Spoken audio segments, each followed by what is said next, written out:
One is filtering. Filtering means you completely ignore the positive aspects of the situation and you are focusing on the negative things. That's all you see. You will not see the positive things. For example, if you receive a compliment, whether it's from work, family, or friend, you're hyper focused on that criticism. Uh, you're just hyper focused on like thinking like, oh, well, that's not all the time, or I can't accept this compliment because there's just so much going on. I'm a failure. Nothing is working out. I'm having a hard time with everything. I'm struggling. So basically, just that one little compliment, it's just you can't see the positive in it. So you can't replay the negative. Another example can be is you possibly invited a few friends for lunch or for a meetup or to get together, and maybe 2 out of your 3 friends could not make up or did not show up and made an excuse to you. And then you start thinking of like, oh, what a failure. They don't like me. They don't want to see me. They don't care about you. So you're focused on the negative things, making it about you when it's probably about them. So that was number one. Number two is polarized thinking. Polarized thinking means you think in extremes. Shades of gray do not exist. It's either this or that, nothing in between. You miss one of your workout days and you say, I am a failure. Look, I can't be disciplined. I can't keep up. I can't do this. I mean, that can apply to anything in life. Or you're possibly were going for a promotion in work, but they didn't give it to you. So you're thinking, I'm unsuccessful, I'm a failure, I couldn't get it, I'm never going to get it. It's the polarized thinking, all or nothing, nothing in between. That's another trap. 3 is overgeneralization. You see a single event as part of a never-ending pattern of defeat. So if you, for example, have one awkward interaction with somebody, whether it's a neighbor, a friend, a family member, a stranger, then you tell yourself, that was an awkward conversation, or I didn't say the right thing, behaved the appropriate way. So then you think like, I'm like this in everything. I'll never feel socially competent because I embarrass myself, I humiliate myself or the other person, or I never seem to say the right thing. So instead of just saying it's just happened to be that situation or the time of day or what I was going through, you generalize to everything. And that's the same thing as, for instance, if you're looking for a new job and you're going for a job interview after job interview and feel like you're getting rejected. Nobody wants me. It's always like this. I'm never going to get hired. I'll never find that job that I like. So you're generalizing it towards all the jobs that you're applying for instead of specifically saying, well, maybe I just was not qualified for this particular job, or they had someone else in mind, or there's something else better for me. So that's overgeneralization. Number 4, this is a real popular one when you're depressed, is magnification. Catastrophizing and minimization. You exaggerate the negative. The negative is just shouting at you, and you downplay the positive. Any good change, even small changes, you forget that counts also because you're so hyper focused on the negative and everything that's not working out for you, the people that aren't there, the situations that aren't happening. Like for instance, a friend doesn't call you back right away and you think, oh, they don't like me, they don't care for me, or their friendship is over. That can apply to family members. And again, it always goes back to it's a reflection on them, not you. Something's going on with them, not you. It's their thought process, which is none of your business. It's their issues and it's them, and you're focusing it and making it about you. And another example can be Oh, there's something that I'm working on, and I've just been working on for weeks and months, and it's just not working out. There's things that are against me, people that are against me, work situations that are against me. Just everything is against me because I keep trying and it just doesn't work out. I'm not winning, I'm not doing well, I'm just a failure. And it's just like, oh, I just got this one rejection, then it's just over. Why even try? So you're just catastrophizing to everything, applying it to everything without realizing, hey, maybe that one situation that I'm working towards going to work down the line. And I'm just making this one thing, making me feel like I should give up. And again, it's depression, that's normal because you're already struggling. You're already in a bad thought process. And it's like, oh, how do I change it? So that's why we're going through these thoughts. So you know that they're normal, what you're going through. Number 5 is jumping to conclusions, mind reading. Yes, this is very true during depression. You're reading everyone's mind. You think you know what they're thinking about you when they're not even thinking about you, or what the motives are. And sometimes, maybe you're right sometimes, but you're just overdoing it. You assume others are thinking negatively without proof. And it might be just like they're in their own little bubble and just thinking about themselves. Like, for instance, a coworker. Maybe they said something that kind of ticked you off or triggered you, and you're thinking, oh my God, how rude, how inconsiderate. And you're making it about yourself, like, oh, what is it about me? What's going on with me? When you should say, no, what's going on with you? You got some deep issues too that you got to work on. That's why you're snapping like that. And not make it about yourself, like, oh, they don't like me, or I'm not being respectful, or they're not grateful, or whatever these thoughts are going to, because you're just mind reading and you don't know what's going on in their mind. They're probably dealing with some major heavy issues too, or they can just be, have problems with manners. Not everyone has manners. And then the same with friends, like you're texting someone, you don't hear back from them, then you're thinking, oh, they don't care for me, they don't want to know me anymore, they don't want to connect with me, when you don't know what's going on in their life and their thought process.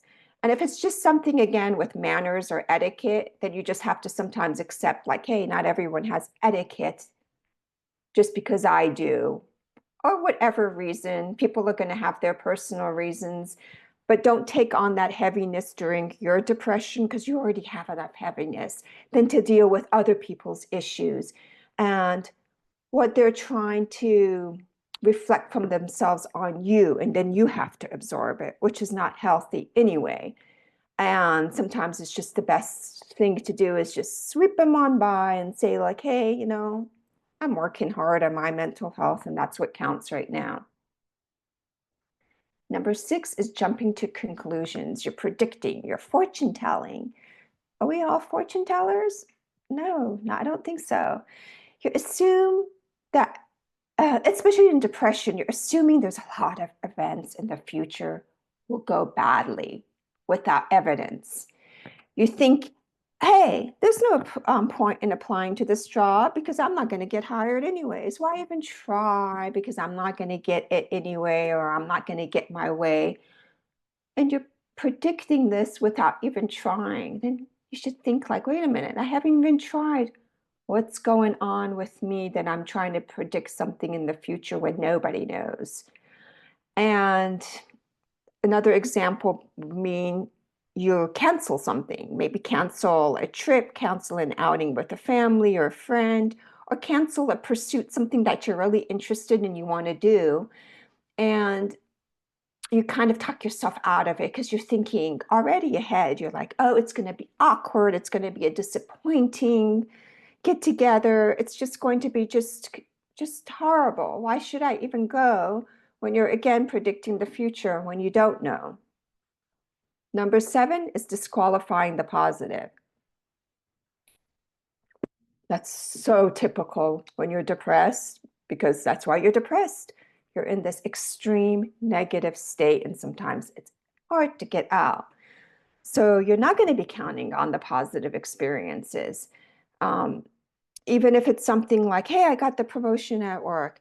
big deal. It was a mistake. Hi, I met this great family member that I haven't spoke to in a long time, or a good friend. Oh, they're just temporary. They're not really interested in me. They're just interested in themselves and they need something. Or I don't know, all these different things or situations you're thinking about. You're disqualifying the positive because it's just so much easier to look at the negative. The negative is there, and you are going to find it. Even if you get positive experiences, you somehow might want to flip it to negative because you're over analyzing it and you're overly absorbing it and you're making yourself mad about it. So that's very easy to do. Number 8 is personalization. You take risks. This is especially true for empaths and HSPs, highly sensitive people. You take responsibility for things out of your control. Like for instance, if your friend cancels plans, you might think it must be something I did. It must be something that's going on that, this could be a family member or a relative also. You think like, oh, it is something about me, something I said, something I did, something in the relationship. And sometimes you can't even find that. You're like, I don't get it. Again, it comes back to what I said earlier. It's issues about them. It's things that are going on in their mind. And sometimes we try to figure it out, but sometimes we have to get to the point it's saying it's none of my business what's going on in their mind. It's not about me. It's their life issues. It's their traumas. It's their things. Even if it's something like, a friendship ends or relatives don't want to speak to you, it's them. You can find all you want and realize there's nothing you did wrong. Again, it's what's going on with them. And sometimes you don't want to know because it's just kind of like, okay, if this is how you feel, then this is how it's going to be. Why should I stress about something that you don't want? And then number 9 is emotional reasoning.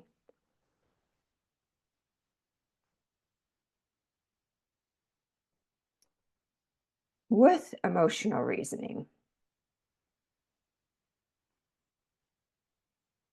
you believe that how you feel is evidence it's what's true. You have so many different deep feelings during depression as I feel helpless, I feel hopeless, I feel unloved, uncared for.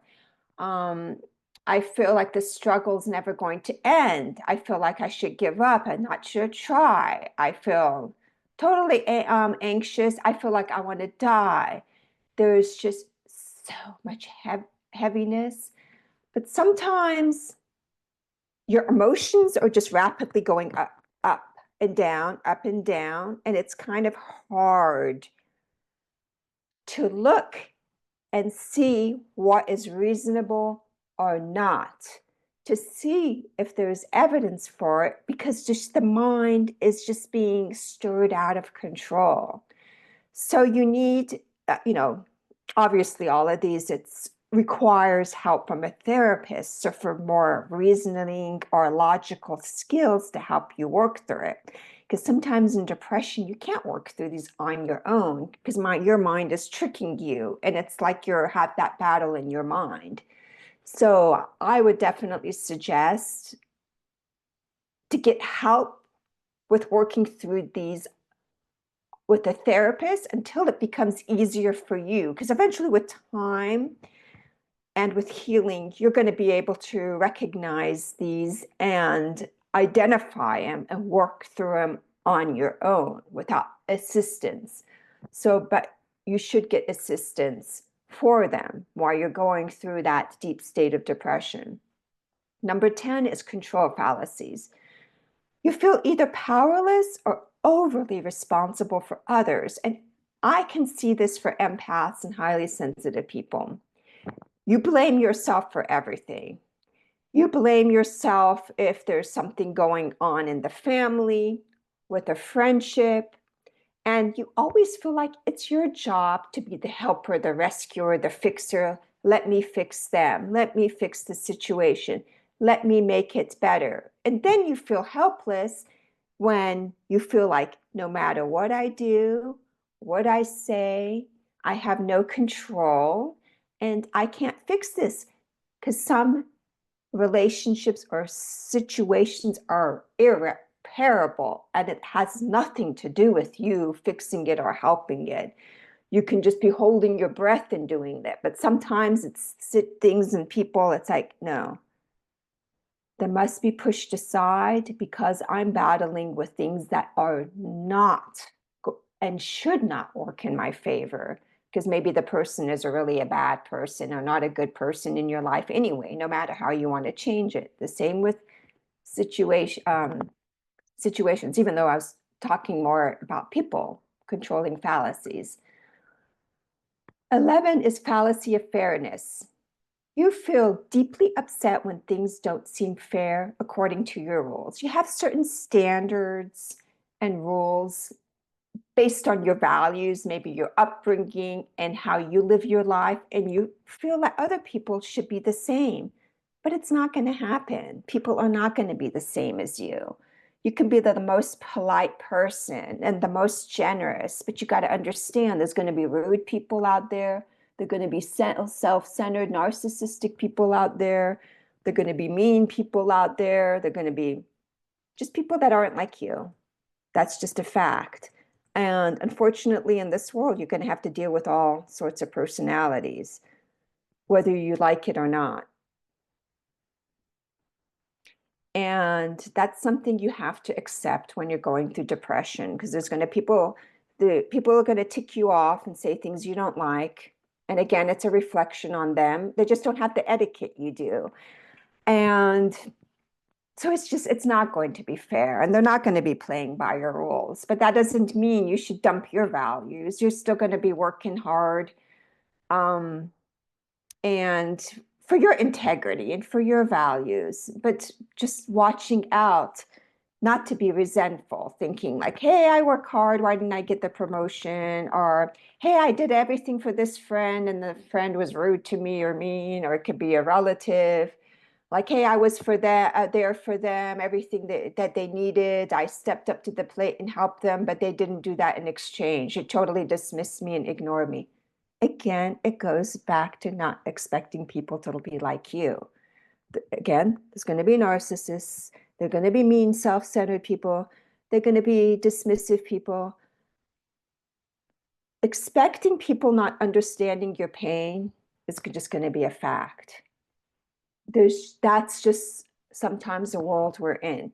Don't expect empathy from some people that you expect, if that makes sense, because they may not have the capability or capacity because they're not made that way to give the empathy that you do for others. So that was 11. Number 12 is should statements. Now, this is a challenge too. You pressure yourself or others with unrealistic rules. I should be stronger. I shouldn't feel this way. They should know that I need help. They should know that to ask me. They should know to call. They should know to do this. Shoulds are going to drive you nuts. So again, these are all normal. I'm not saying you shouldn't have these. Oh my God, they're just totally normal. I'm definitely someone that's had most of these. But the more the shoulds you say, the more upset you're going to get. So you should say, hey, I just said should.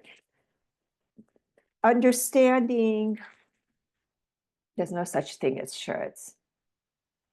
It's, yeah, you wish something to be a certain way and you wish somebody to be a certain way, but it's just not going to happen. It comes back to different personalities, different character. Some people have integrity, some people don't. Some people are empaths, some people aren't. It's just accepting the wide range of characters and personalities in this world. It can even be with your own close family. It could be with like a friend that you've had for years and opening your eyes to that they're not going to be a certain way. And your shoulds on pressure on yourself during depression will make your depression worse.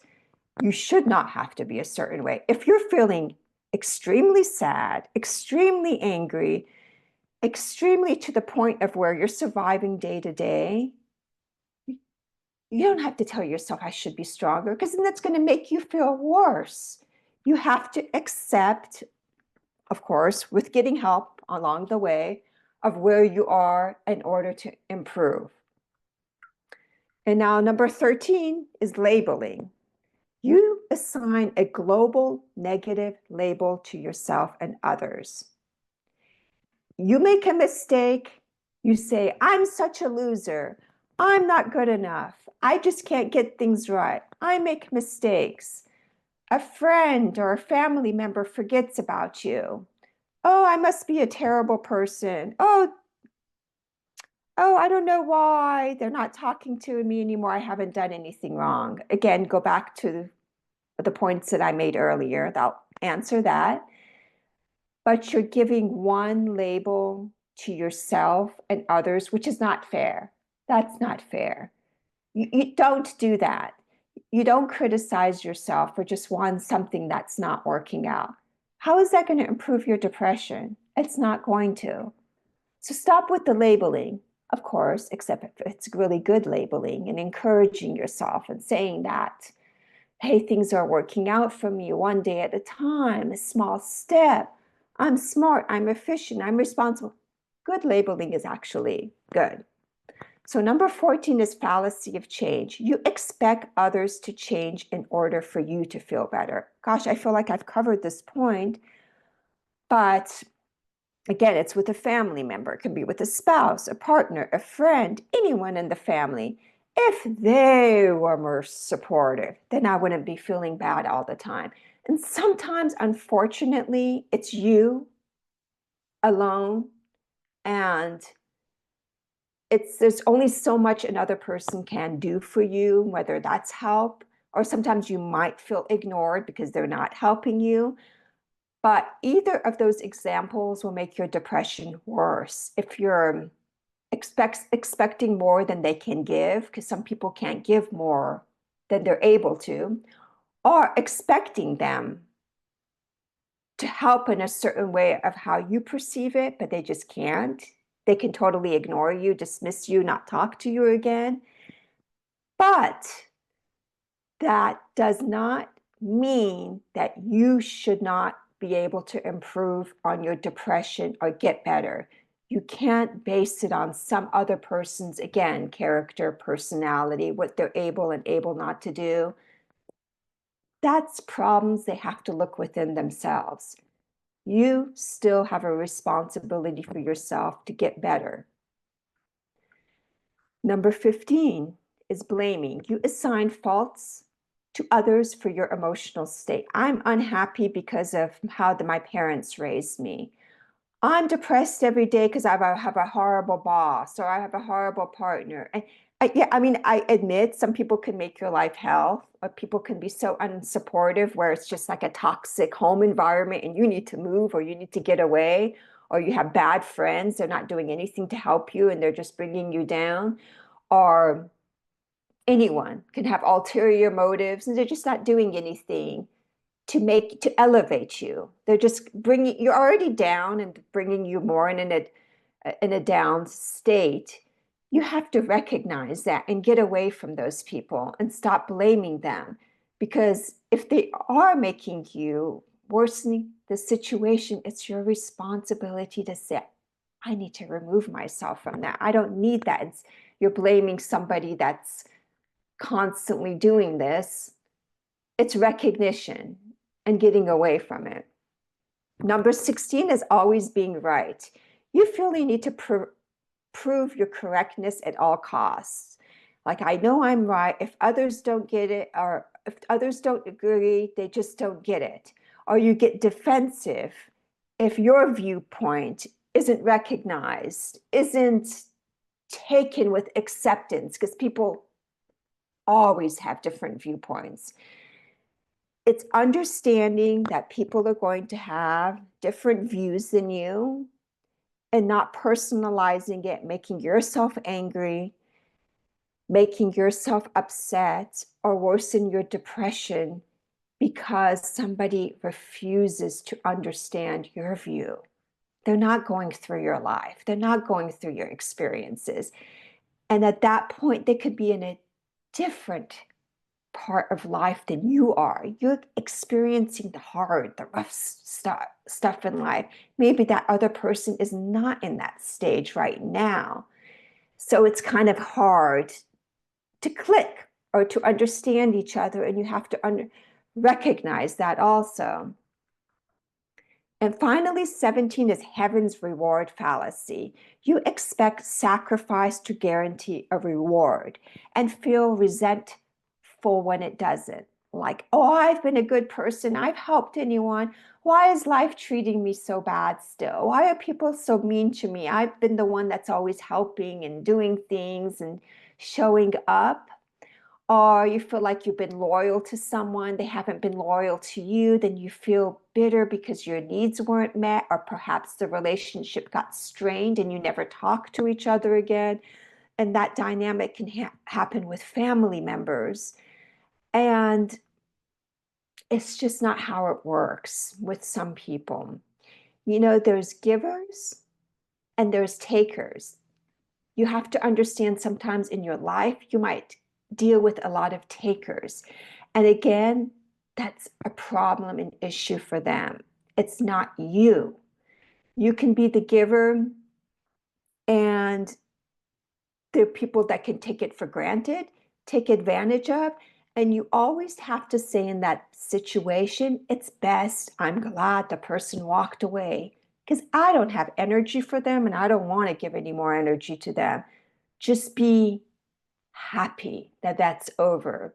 Because in all interactions and relationships, whether it's a friend, family member, coworker, neighbor, any kind of dynamic, it's a give and take. It's not one-sided. No one should always have to carry the burden only on one side, especially if you're depressed. It's not healthy.